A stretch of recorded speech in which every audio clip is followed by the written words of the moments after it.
Jadi gini ceritanya, beberapa kali ada orang cerita ke gue, bro anjing rumah lu horor banget katanya. Kenapa ini ada isinya semua? Nginep tidur pagi-pagi kok gue lihat seger mukanya. Happy, harusnya takut gue kerjaan tidur di ruang patung itu. Akhirnya ada sampai orang yang benar-benar jujur ke gue cerita. Gila semalam, patung lu cantik banget, gila nih cantik banget ini. Gue diperkosa semalam.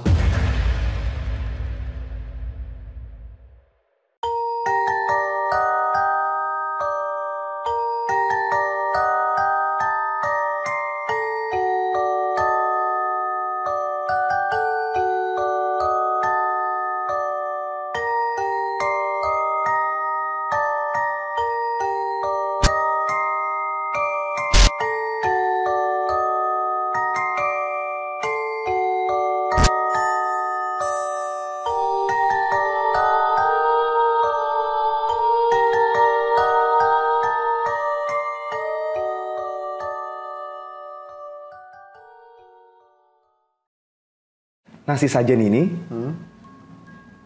gue juga akhirnya percaya juga kan sajen itu jadi guideline kalau gue traveling, kalau gue ke Bali atau ke tempat-tempat lain. Karena gue punya pengalaman dengan sajen, believe it or not buat orang-orang yang masih belum percaya. Tapi buat gue balik lagi kita harus hargain budaya orang, budaya apapun itu, alam lain juga ada dan lain-lain. Karena dulu gue pernah kejadian di rumah gue, orang tua gue. Jadi gue liburan ke Bali waktu SD sama keluarga. Tanpa sengaja lagi liburan ke Bali sama orang tua gue kebelet kencing, orang tua gue kencingin sesajen. Tapi tanpa sengaja? Tanpa tahu ada sesajen di situ. Yang ngelihat ini kakak gue, tahu ini ada sesajen. Kakak gue diem aja, masih kecil kita kan. Cuman pernah dengar tentang, oh Bali, sajen harus dihormatin gini. Tapi kita diem doang kan. Sampai lo pulang ke rumah. Itu seminggu sakit orang tua gue. Seminggu sakit. Sakit badan? Atau sakit? Jujur gue lupa karena waktu gue SD. Tapi dari situ memori yang teringat di otak gue adalah sajen harus dihormatin. Kayak gitu kali. Itu beneran sakit parah banget. Terus pas diusut-usut kita family meeting gitu. Oh iya, kenapa sebab akibatnya gitu? Apa ya? Makan? Enggak normal, kita semua normal. Ternyata kakak gue bilang, iya dia kencingin sajen waktu itu bro. Katanya. Kayak gitu tuh. Gue lupa penyelesaiannya, apakah dia doa, apakah dia balik ke Bali lagi, orang tua gue lupa jujur. Karena masih SD. Cuma tuh terekam banget di memori gue, sampai detik ini gue ke Bali dan sampai kapanpun gue akan menghormati itu. Jangan sampai kalau bisa gak gue injak, gak gue injak. Karena sesajen itu didoain, emang buat alamnya mereka kan. Iya. Gue kurang ngerti sih dengan budaya, cuman ya itu jadi, karena gue melihat itu, gue jadi percaya. Kayak gitu. Banyak bro kenapa tadi cerita gue yang masalah traveling itu biasa aja gue ketawa. Karena dari kecil gue di rumah gue udah banyak hal-hal kayak gitu. Kayak yang sajen itu kan gue SD. Iya SD. Waktu gue SD ada sajen itu. Terus ada di rumah gue, rumah gue terkenal angker ntar. Bagus cerita. Rumah gue kan agak sebut alamat. Sebut aja. Teman-temannya aja yang tahu ya. Iya. Dan keluarga. Keluarga jauh tuh juga tahu pasti rumah gue angker. Karena pinggir kali ada pohon duren, nangka, bambu, flamboyan, kamboja, kelapa udah gue sebut belum? Udah. Belum. Melinjo, banyak deh pohon, kayak hutan rumah gue. Kayak hutan ya. Terus di situ kayak memang terkenal angker namanya hutan mas, bukan taman emang hutan. Ini kalau eksplorasi orang, wih taman bro, bercocok tanam lu. Enggak, ini emang hutan, emang hutan. Terus pinggirnya kali, terus ada pembantu, ada ART dulu. Dia ngeluh lagi capek kerja, depresi, terus dia ngeluh, terus dia kencing sembarang lah. Kencing kan di toilet, kencing sembarang. Sama kayak orang tua gue kencing sembarang kan, tapi ini di rumah. 11-12. Iya, tapi ini di rumah. Gue lupa kalau misalnya kencingin kayak ada batu gede banget mas. Gak ada yang kuat ngangkat batunya segede, ya segilah tinggi gini, bulat batu. Bukan batu bagus, gue nggak tahu, dia kecil ada di rumah gue. Dia diri di situ, kencingin pohon melinjo. Kencingin pohon melinjo, pas lagi nyapu sore tuh. Kelar maghrib, gue turun ke bawah heboh, lagi gigitin pintu. Dia nggak liatin mbak, anak kecil turun ngeliat ada orang gigitin pintu. Pintu kayak kayu, digigitin. Bingung gue ngeliatnya. Sampai doain sampai sekomplek rumah gue tuh bingung semua sampai dipanggil yang orang rada pinter. Orang rada pinter maka ada orang pinter dipanggil. Iya, sampai dipanggil orang pinter. Sejenis itulah, sampai dipanggil kayak gitu, saking hebohnya tuh. Jadi gue dari kecil udah biasa ngelihat kayak gitu-gitu. Terus gue pernah balik lagi karena rumah gue angker kayak gitu. Zaman kecil itu kayak ngelihat ada pocong lah gitu-gitu gue ngelihat. Terus kalau pernah nonton film Insidious atau Conjuring kayak ada kuku-kuku panjang penggambaran setan-setan itu gue pernah ngelihat. Pernah ngeliat juga? Iya. Cuman yang gue percayain ya itu semua ada, cuman wujudnya menurut gue wujudnya itu balik lagi ke energi apa yang kita berikan, pikiran kita apa, visual kita apa, itu yang jadi. Padahal aslinya jin ya jin aja. Cuman visualnya tergantung apa yang kita bayangin. Tapi kan energi yang kita kasih. itu di rumah ya? Di rumah. Yang lihat itu cuman kamu aja atau satu rumah ngelihat juga? Awalnya saya doang. Yang paling sering saya ngeliat. Tapi ada satu kejadian yang semua orang rumah merasakan. Yaitu adalah bangku taman. Bangku taman. Bangku taman. Jadi ada bangku di rumah. Ini gue baru tahu ini bangku unik.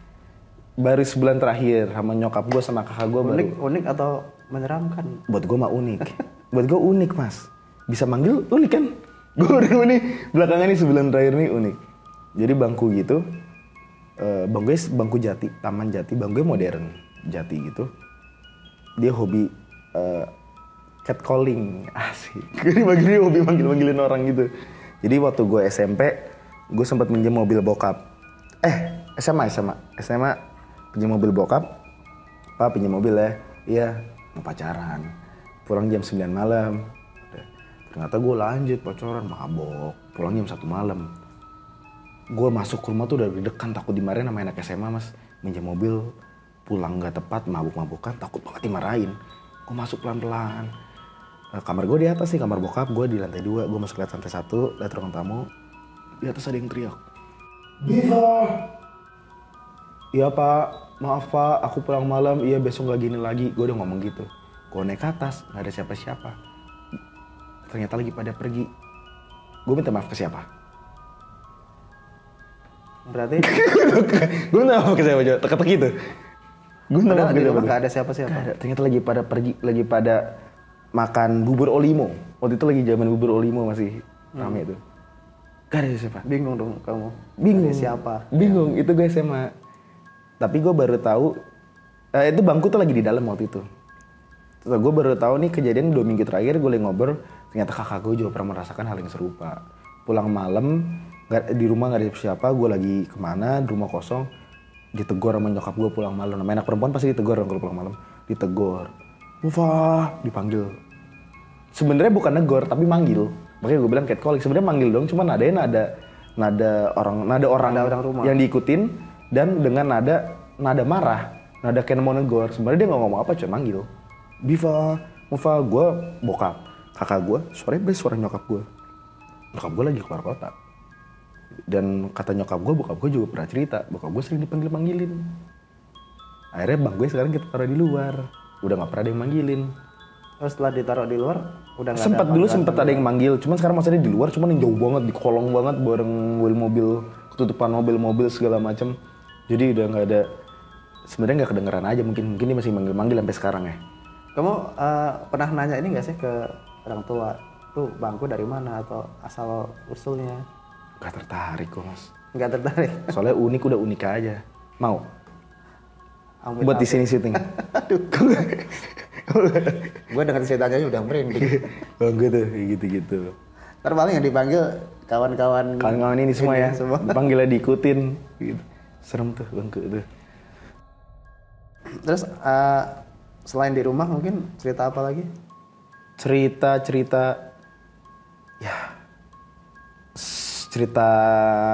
ini mungkin ya. Gue pernah juga sosokan uji nyali di kuburan. Di mana itu? Adalah di Jakarta Selatan lah. Uji nyali sosokan makrab abis malam keakraban SMA kelas 1. Terus pokoknya SMA itu pengalaman kebanyakan SMA sampai kuliah awal tuh mas. Dosa gue masih tipis. Jadi gue masih bisa melihat dan digoda-godain gitu. Makrab di kuburan, penasaran, dikasih tau sama kuncannya. Kalau udah 2 kali atau 3 kali ditimpuk, pergi ya. Gue sok tahu aja kan, sok tahu terus. Bohongan tuh. Teman gue akhirnya ngeliat setan, ngeliat hantu. Pulang dari situ keluar teman gue pada kesurupan. Besokannya gue kecelakaan tanpa sebab, teman gue kecelakaan tanpa sebab. Pada kecelakaan semua, sakit. Gitu-gitu. Aneh deh menurut gue, aneh kayak gitu. Itu di kuburan mana kira-kira? Ada di Jakarta Selatan deh. Di Jakarta Selatan ya. Yang terkenal itu ya. Terkenal ya kuburannya. Pada saat itu terkenal. Gitu. Gue niat banget dulu mas, sampai gue ngajak teman-teman gue cuman pada nggak mau ke Menara apa? Saida. Menara Saida. Iya, gue penasaran sebenarnya. Tapi udah susah kayaknya. Iya, dulu aja nggak boleh masuk. Bukan nyari setan, godain setan. Gue pengen lihat aja dalamnya. Penasaran dalamnya. Dalamnya kayak apa? Kayak gitu. Tapi sekarang udah nggak ada niat gue itu. Dulu gue niat banget tuh gitu. Situ terus Ya, lebih sibuk ini ya. Dunia lain ya. sekarang cerita gue jadi banyak mas, masa gue mau nambahin lagi? Cerita gue udah banyak banget pengalamannya. Bro, ini kayaknya sorry nih kalau bahasanya agak-agak sedikit vulgar ya. Wah, Nah, di bawah tadi kan sempatan kita ngobrol yang soal oh ngebahas patung. Yang bahas patung tadi. Itu Tapi gue gimana? yang nggak tahu, bingung. Diceritain itu patung. Harus. Kayaknya itu seru banget ceritanya. Seru dan lucu sih sebenarnya ya. Menurut gue mau diceritain, cuman tuh aset rumah gue. Daya tarik rumah gue orang nginep tuh itu. Kalau gue cerita ntar dia pergi, kasihin orang nginep nggak dapet jatah. Gue jadi bingung. Ini kapan-kapan kayaknya harus nginep. Jadi gini, jadi di rumah gue, balik lagi beli it or not, gue nggak pernah lihat yang ini gue tahu dari orang-orang indigo yang ke rumah gue, orang-orang yang mengalami, kerabat-kerabat, bahkan keluarga, beberapa ada juga. Tentang sebuah, jadi di rumah gue ada patung setinggi inilah, lumayan lah, mungkin 100 cm lebih, 120 mungkin ya tingginya, patung perempuan penari Bali. Tuh gue ngomong tuh kasihan, dia tuh nggak usah didengar menurut gue. Gak apa-apa ya mbak patung, saya omongin. Karena aset gue tuh, kesayangan gue tuh patung tuh. Itu patung terbuat dari kayu, batu. Kayu. Oh dari kayu. Dari kayu, pahatan gitu penari Bali.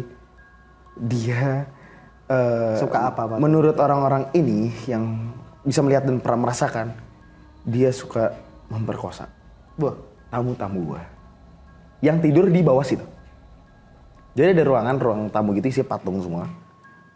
Nyokap gue memang hobi patung barang-barang lama dari ibunya nyokap gue punya patung gitu. Disimpan semua banyak, macan segala macam, tukang layan segala macam. Versi orang-orang indigo semuanya kebanyakan ada pengisinya. Kalau kata orang kan juga kalau barang-barang gitu didiemin bisa diisi kan. Yang menarik si patung Bali ini. ini juga ada isinya nih. Kelapa. Santan isinya. Si patung ini ada isinya. Isinya jadi gini ceritanya. Beberapa kali ada orang cerita ke gua, "Bro, anjing rumah lu horor banget," katanya. "Kenapa? Iya ini ada isinya semua." Nginap tidur. Sebelum tidur tuh. Tidur pagi-pagi kok gue lihat seger mukanya. Happy, harusnya takut gue kerjaan tidur di ruang patung itu. Kok pada seneng, pada biasa aja, gimana semalam? Gak apa-apa, Happy banget. Hehehe doang kan. Udah gue diemin. Berapa akhirnya ada sampai orang yang benar-benar jujur ke gue cerita. Ke nyokap gue sih tepatnya. Iya, ini patung temennya nyokap gue lah. Fos manggil nyokap gue. Fos, gila semalam patung lu cantik banget. Gila nih cantik banget ini. Gue diperkosa semalam. Jadi intinya ada patung penari Bali yang hobinya memperkosa tamu cowok-cowok. Oh tapi hanya khusus tamu cowok? Khusus tamu cowok. Gua, kakak gua, nyokap gua, bokap gua nggak pernah melihat patung ini. Nggak pernah melihat si penunggu patung ini atau yang ngisi patung ini, kita nggak pernah ngelihat sama sekali. Cuman si orang-orang yang nginep pernah ngelihat. Dan perwujudannya dari deskripsi orang-orang semua sama. Seperti pemain Indiana Jones tahun yang pertama, Indiana Jones yang pertama tahun 90, di bawah tahun 2000 dia pokoknya, bukan yang baru ya. Wujudnya kayak perempuan itu, gue lupa namanya siapa. Kayak rada-rada Meksiko, Latin-Latin gitu. Bule dong ya? Iya katanya kayak gitu, persis mirip bule gitu. berarti. Pakai pakaian Bali. Kayak gitu, katanya kayak gitu. Wah, ini Lu pernah denger gak tapi sebelumnya kayak gitu? seru juga nih diperkosa sama patung. Enggak, tapi lu pernah denger gak ada orang diperkosa sama... Enggak, gue pernah. Jadi ada temen di daerah Panglima Polim lah. Dia ada satu rumah yang ya sebenarnya rumahnya nggak kuno-kuno banget. Cuman ada satu ruangan di lantai 2 yang itu buat gudang. Patung-patung? Enggak, buat gudang, pokoknya buat gudang. Suatu ketika ada yang tidur di situ, bangun, itu siang padahal, kejadian siang. Tiba-tiba tuh ya area celana. Kayak mimpi basah? Nggak percaya dong temennya diceritain. Dites lah dia? Dia ngetes. Ya benar kejadian juga.